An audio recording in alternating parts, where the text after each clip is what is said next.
جی رک جائیں, پہلے ان کا سوال تھا. جی مفتی صاحب کون ہے؟ بخاری کی حدیث سنائی تھی کہ اگر حاکم جو ہے وہ کشمش جیسے سر والا بھی ہو, لیکن اگر وہ کسی طریقے سے حکمران بن گیا ہے تو پھر اس کی بغاوت نہیں کر سکتے حدیث. جی پوری حدیث کیوں نہیں سنائی انہوں نے؟ پوری حدیث سنائے, اس سے کہے مجھ صاحب میرے گھر کتاب پڑھی ہوئی ہے, آگے لکھا ہوا اگر وہ تمہیں اللہ اور اس کے رسول کے راستے پہ لے کے جا رہا ہو. یہ والا حصہ کیوں مس کیا؟ یہ پہلی دفعہ گیم نہیں ہوئی ہمارے ساتھ, یہ ایوب خان سے گیم چل رہی ہے ہماری. اپنے نا ورژن نکال دیتے ہیں, وہ والے حصے نکالتے ہیں, بعض آیتیں چھپانے والی قوم ہے, بعض آیتیں دکھانے والی قوم ہے. یہ بخاری کی حدیث ہے وہ. ہاں میں دیکھے تمام مفتیان سے پوچھتا ہوں کہ یا تو آپ ٹھیک ہے یا حسین ٹھیک ہے. آپ جتنے مرضی اماموں کے نام لے آئیں, پھر بھی امام حسین کافی ہے. پھر سوچے تو صحیح, یزید کی خلافت ڈکلیئر ہو چکی ہے, آپ بتائیں حدیث کیوں نہیں پوری ہو رہی؟ کیوں نہیں پوری ہو رہی؟ علی بن ابی طالب نے کہا نا کہ جب عثمان کا بدلہ لینے کے لیے جماعت بن گئی تھی تو علی بن ابی طالب نے کہا کہ مجھے خلیفہ مانتے ہو پہلے جو تم آ گئے میرے پاس ڈیمانڈ کرنے؟ Who says کہ میں بھی خلیفہ ہوں؟ جس دن مجھے خلافت ملے گی پھر دیکھنا میں کرتا کیا ہوں. 24 hours before this event اسلام ہم سب کو پتا ہے, لکھا ہوا پڑا ہے. جب یہاں پہ پاکستان میں باری آئے گی تو پاکستانی ورژن میں ٹرانسلیشن شروع کر دیں گے ہم. ہاں ویسے پروٹیسٹ کرنا الاؤ ہے نا, ویسے سارے اپنا خاندان سارا کا سارا خاندان شہید ہو گیا.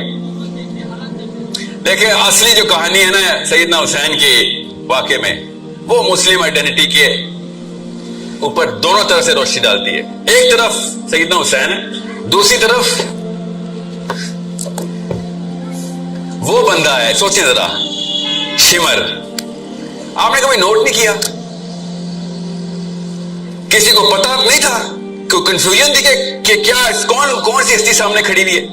ایک بندہ مسلمان کہتا ہو اپنے آپ کو, ایک بندہ مسلمان کہتا ہو, اور سامنے سیدنا حسین کھڑے ہوئے ہوں. آپ سوچیں وہ کون سی طاقت ہے کہ جو تیر کھینچتی ہے, وہ کون سی طاقت ہے جو تیر چلا دیتی ہے؟ لالچ. نہیں, لالچ نہیں ہے نا, نہیں, وہ ڈر کی طاقت ہے. وہ یہ ڈر تھا کہ میں نے آرڈر نہ فالو کیا تو مجھے مار دیں گے. بس یہ کہانی میں اتنا بڑا واقعہ آپ کو کیوں نہیں نظر آ رہا؟ کبھی بچپن میں نہیں سوچا کہ وہ کون سا, یہ ہمت کہاں سے لا رہا تھا؟ وہ ڈر کی طاقت تھی. اس نے اسلام اپنا اسلام اپنی آخرت فنا کر دی بیٹھے بیٹھے. اپنے اس کو تو مارنا بھی نہیں تھا یزید نے, زیادہ کوڑے لگ رہے تھے اس کو. ڈر اتنی گندی چیز ہے کہ اللہ کے علاوہ کسی اور کا ڈر رکھے گا تو تجھ سے حسین تک شہید کروا دے گا. یہ ہے ہم سب کے ساتھ ہو رہا ہے. آپ کو کیوں نہیں سمجھ آ رہی اتنا بڑا واقعہ؟ اور یہ لوگ کہتے ہیں تاریخ کا واقعہ, تمہیں نظر نہیں آ رہی کتنی نشانی ہے؟ تم تاریخ کے واقعے رکھ لو, اس میں سے بھی میں نکال لوں گا کہ کانسیپٹ کیسے ڈیولپ ہوتے ہیں. یزید کو وہ طاقت کہاں سے آئی تھی؟ اس کو تو کسی بات کا ڈر نہیں تھا. یزید کو کسی بات کا ڈر نہیں تھا, ایسی فوج بھیج رہا تھا. اور سمجھے اس بات کو, بہت میں پروفائل نکال کے دے دوں گا یزید کی, وہ پوائنٹ نہیں ہے نا میرا آج کا. میں آپ کو تفصیل بتاؤں گا یزید کی, فکر نہیں کریں. سیرہ پڑھیں, آپ کو سمجھ آ جائے گی سائیکالوجی سمجھنی کیسے, اسپیشلی عربین سائیکالوجی, اسپیشلی صحابہ کی سائیکالوجی. ایسے ایسے معاملات ہیں پاکستان میں روز ڈسکس ہوتے ہیں مسجدوں میں. صحابہ نے کبھی شک نہیں لگایا تھا اس کے اوپر, شک نہیں لگایا, یہ کوئی مسئلہ ہی نہیں. اور ایسے ایسے معاملات پاکستان میں ڈسکس ہی نہیں ہوتے, صحابہ نے کئی سال ڈسکس کیے. لائف گزر گئی صحابہ کی ان بحث مباحثوں میں, ہمیں پتہ ہی نہیں, پتہ ہے پڑھتے ہیں ہمیں, ہماری نفسیات کسی اور طریقے سے ترتیب دی گئی. حضرت زینب کی شادی ہوئی, بحث ہوئی پورے مکے میں, ہم نے کبھی سوچا بھی نہیں. حضرت عائشہ کی شادی ہوئی, کسی نے کبھی رتی برابر تردد نہیں کیا. آج تک ہم لگے ہوئے ہیں, ایک سے ایک بندہ آ جاتا ہے. حضرت عائشہ 19 سال کی تھی, 31 سال کی تھی, ایک کہتا 48 سال کی تھی. یہ عجیب ہی نفسیات ہمیں ملی ہے, اس سے باہر نکلنا اپنے آپ کو. Okay let me just draw you. میں مائک کا ویٹ کر رہا تھا اصل میں, تو وہاں تک میں سوال لے لیتا ہوں. جی بیٹا. السلام علیکم, اس میں آئی ہوپ آپ خیریت سے ہوں گے. اس ویڈیو میں شیخ مسلم آئیڈینٹی کے بارے میں بات کریں کہ what is the true definition of our Muslim identity.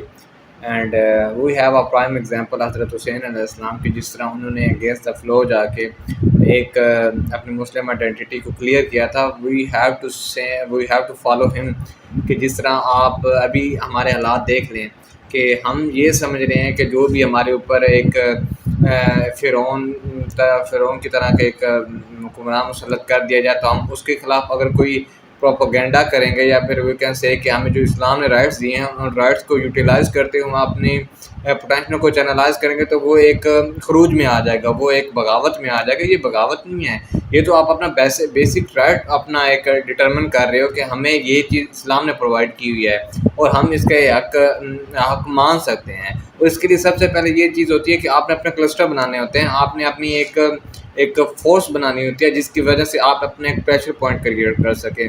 اور یہ چیز بار بار سر بھی اپنی میں کہتے رہتے ہیں کہ اپنے کلسٹر بنائیں تاکہ آپ اپنا پارلیمنٹ پہ پریشر کریٹ کر سکیں. پاکستان میں تو ویسے ڈیموکریسی چل رہی ہے، یہاں پہ تو خلافت کا کوئی ابھی نظام ہے نہیں، اور انشاءاللہ ان فیوچر آ جائے گا.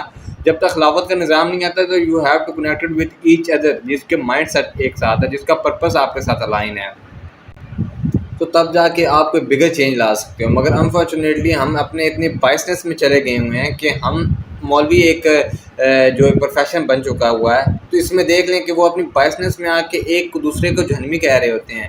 ہم ایک دوسرے کو جہنمی کا ویسے بھی ٹیگ لگانے میں دیر نہیں کرتے ہیں. اگر کسی نے کوئی فتویٰ دے دیا تو وہ اس پہ اتنا زیادہ ایکسٹریم لیول پہ چلے جاتے ہیں کہ آپ حق بات کو ماننے سے بھی انکار کر رہے ہوتے ہو. اور یہ چیز ہمیں ایک مسلمانوں کو اسپیسیفکلی ان پاکستان میں اتنے زیادہ پیچھے لے کے جا رہی ہے کہ ہمیں ہماری مسلم آئیڈینٹی شٹر ہو چکی ہے.